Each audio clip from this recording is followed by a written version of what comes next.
Up until January this year, it had been 12 years and some months since I'd been to Jamaica. I'd always held on to the memories I had created as a child, from attending Berwick Primary School to riding around with my sister in my granddad's brother's bicycle cart. We were known to the local area as Mr. Thompson's granddaughters from foreign. With my granddad approaching 80 and his brother, 90, the reality of life's cycle was weighing on me. I had a yearning to bond with the last members of a generation that could share stories about the history of my culture, to recreate those childhood memories and to immerse myself in the community. I needed to reconnect with my roots, with myself. Those first few days back on the island, I remember sitting on the veranda with my granddad, listening to the orchestra of crickets and roosters and thinking to myself, this feels familiar, this feels like home. My granddad lives in a little place called Crawl, Riversdale, a settlement in the parish of St. Catherine. Not much has changed in the 12 years since I last walked these roads, but what I didn't know was that not far from here is home to the Natural Bridge. The bridge runs over a river connecting Riversdale to nearby communities, which would have otherwise been inaccessible. I had been fascinated by the concept that something so cool could have naturally formed so close by. Residents of the community have coined it as an eighth wonder of the world, and in a conversation between Robert Layla, editor and columnist at the Jamaica Gleaner, and a local resident, the story goes. What happened is that, one day back in slavery times, somebody from a community across the river was looking after some cows and the cow dam get away and end up in Riversdale. Everybody frightened for dem don't know how the cow dem reached down here. Is that time dem discover the Natural Bridge. I wanted to learn all I could about the global effects of plastic waste pollution and understand the impact it's having on beautiful places like Jamaica. The entrance to Natural Bridge is slotted in between a bar and a family property. Just opposite is what has the potential to be an amazing piece of architecture, but rather an abandoned building on concrete stilts, half hung over a ditch covered in greenery.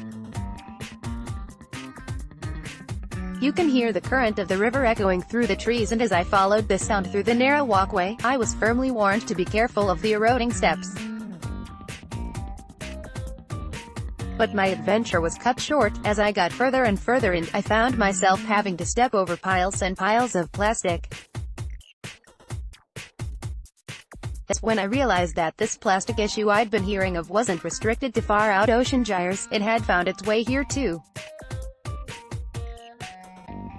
I came back to London, heavy. This was my home, surrounded by remnants of one of the world's greatest design flaws, and its misuse was ruining it. I wanted to learn all I could about the global effects of plastic waste pollution and understand the impact it's having on beautiful places like Jamaica. I dug deep to find out about the grassroots projects on the island and what exactly was being done to tackle the plastic issue. I came across the Na Daddy Up Jamaica public education campaign, which launched in February 2015 and is one component of the Clean Coasts project, led by the Jamaica Environment Trust, JET, with the support of the Tourism Enhancement Fund, TEF, and the Wasinka Group. Na Daddy Up Jamaica aims to improve citizens' knowledge about the impact of poorly handled waste on public health and the environment, while encouraging personal responsibility for the generation and disposal of waste. Reached out to the Chief Executive Office of the Jamaica Environment Trust, Suzanne Stanley, after reading an article that the campaign recently lost a major source of its funding, and she confirmed they needed the support. I came up with 1,000,001 ideas until I created OOM Supper Club, an immersive plant-based dining experience that seeks to connect people through food and dialogue. I felt the need to do something and thought to myself how, 9 hours away via plane, I could effectively help tackle the issue. Having had a strange relationship with food growing up, to now spending most of my time creating recipes and indulging in food series like MasterChef and Chef's Table, I knew that was where I was being drawn to. came up with 1,000,001 ideas until I created OOM Supper Club, an immersive plant-based dining experience that seeks to connect people through food and dialogue. OOM expresses the significance of food as a symbol of connecting to yourself, to others and to the world around you. For me, it's about bringing stories to the table through food, supporting communities and protecting the planet.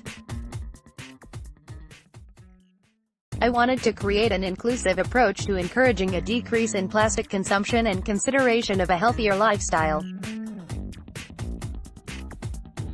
I believe in the cultivation of a society where our decisions lead to positive changes. And, for those of you who believe in the law of attraction, hear this: I was scrolling through Instagram a few weeks after the inception of the idea to do a plant-based Jamaican supper club and came across Dee's Table by musician Denai Moore, who cooks up modern vegan Jamaican food. I reached out, we met, and a menu collaboration for OOM Supper Club was birthed out of a shared love of food, Jamaica and childhood memories. There are many sayings that have stuck with me since childhood, e.g. who can't hear, must feel, but the Jamaican motto, out of many one people, where OOM draws influence for its name, has stuck with me the most and is fitting for all aspects of life. Ultimately, we are all one, and as more of us begin to see ourselves this way, we can live a little more harmoniously and eat some good food while doing so.